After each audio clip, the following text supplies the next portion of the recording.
محترم سامعین کرام، جب حضرت ایاس بن معاویہ رحمۃ اللہ علیہ کو قاضی بنا دیا گیا تو انہوں نے اللہ تعالیٰ کی دی ہوئی سمجھ اور ذہانت کے ذریعے عجیب فیصلے فرمائے۔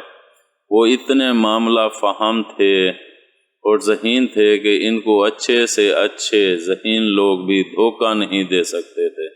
مجرم آدمی کو اس کی بات ہی سے پکڑ لیتے تھے۔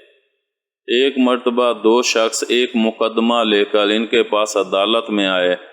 ان میں سے ایک نے دعویٰ کیا کہ میں نے اپنے ساتھی کو مال بطور امانت دیا تھا۔ جب میں نے مطالبہ کیا تو اس نے دینے سے انکار کر دیا۔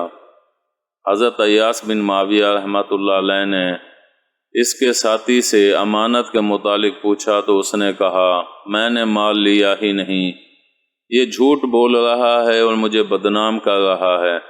اگر اس کے پاس کوئی دلیل ہے تو پیش کرے، ورنہ میں قسم دینے کے لیے تیار ہوں، میں بے گناہ ہوں، یہ سراسر مجھ پر الزام ہے۔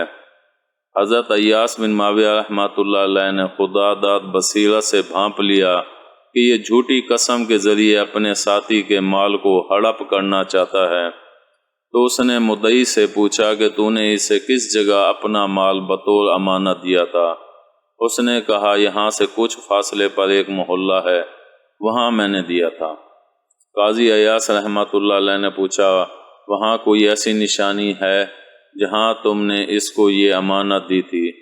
اس نے کہا، ہاں، وہاں ایک بڑا درخت ہے، ہم نے اس کے سائے میں بیٹھ کر پہلے کھانا کھایا اور پھر میں نے اپنا مال اس کے سپرد کیا۔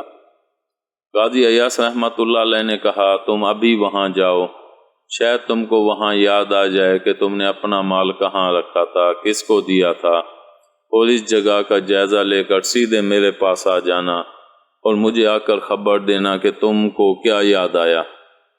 وہ شخص اس جگہ کی طرف روانہ ہو گیا۔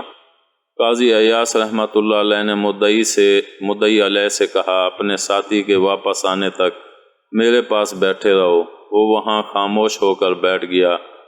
قاضی ایاس رحمۃ اللہ علیہ دیگر مقدمات نپٹانے میں مصروف ہو گئے، لیکن قاضی صاحب دوسرے لوگوں کے معاملات سنتے ہوئے چپکے اس شخص کی طرف بھی دیکھتے رہتے تھے، اور اس طرح وہ اس کے چہرے کے تاثرات معلوم کرنا چاہتے تھے۔ جب انہوں نے دیکھا کہ یہ شخص بالکل آرام اور سکون سے بیٹھا ہوا ہے، اس کے چہرے پر کوئی خوف و ہراس نہیں، تو قاضی صاحب سماعت کے دوران یکدم اس شخص کی طرف متوجہ ہوئے اور پوچھا، آپ کا کیا خیال ہے کہ وہ اس جگہ پہنچ گیا ہوگا جہاں اس نے مال تیرے سپرد کیا تھا؟ اس نے بے خیالی میں جواب دیا، نہیں، وہ جگہ یہاں سے کافی دور ہے، ابھی وہ راستے میں جا رہا ہوگا۔ قاضی نے غضبناک ہو کر کہا، اے اللہ کے دشمن، ارے تو مال لینے کا انکار کرتا ہے اور اس جگہ کا اعتراف کرتا ہے جہاں تو نے مال لیا تھا، با خدا تو خائن، جھوٹا اور بد دیانت ہے۔ وہ اچانک یہ حملہ دیکھ کر خوف سے کانپنے لگا اور اس نے اپنے جرم کا اعتراف کر لیا اور امانت واپس کر دی۔ امید ہے آپ کو ہماری یہ ویڈیو پسند آئی ہوگی۔ پسند آنے کی صورت میں لائک کریں، کمنٹ کریں اور شیئر کرنا مت بھولیں۔ ملتے ہیں اگلی ویڈیو تک، اللہ حافظ۔